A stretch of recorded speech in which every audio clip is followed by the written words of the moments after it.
Hi everyone, I'm Ben Piper. In this course, you're going to learn how to design and implement reliable architectures on AWS. But what exactly does the word reliable mean? You hear people talking about reliability, and usually in the same breath, they'll use the term availability. For example, they may say they want a system to be quote unquote highly available. And then there's the term resiliency. So we've got three different words here. Do all of these words mean the same thing?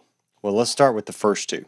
Reliability or resiliency both describe the ability of an application to avoid or quickly recover from failure.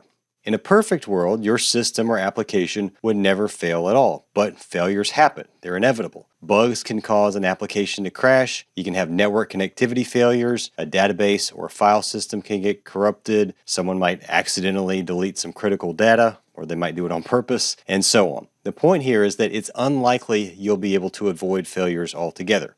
So when those failures occur, you want to recover from them quickly and with minimal damage. That is the idea behind reliability or resiliency. When a component of your application fails, it will bounce back. In other words, it's resilient, and that resiliency makes your application reliable. Availability is a way of quantifying reliability. Availability is the percentage of the time that an application is performing as it's supposed to. Let's say you're running a web application hosted on multiple EC2 instances, and in front of those instances you have an elastic load balancer.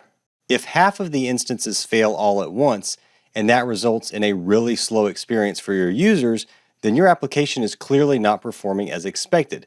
Your application may be up and operating, but not at an acceptable level of performance. Poor performance implies low availability. Even if your application is technically up, it is not available. This is why I avoid the term uptime, because we're not so much concerned with whether the application is in an up or operational state, but rather we care about whether it's performing as you expect it to. This brings us to one of the most important rules to keep in mind when it comes to AWS. Decide how much availability you need first before you design or implement anything. Every design decision you make ties directly back to your availability requirements. It cannot be an afterthought. So how do you decide how much availability you need? The easiest way to figure this out is to decide how much downtime or unavailable time you're willing to tolerate. If your application is available 99% of the time, that means your app will be unavailable for about 3 days and 15 hours per year.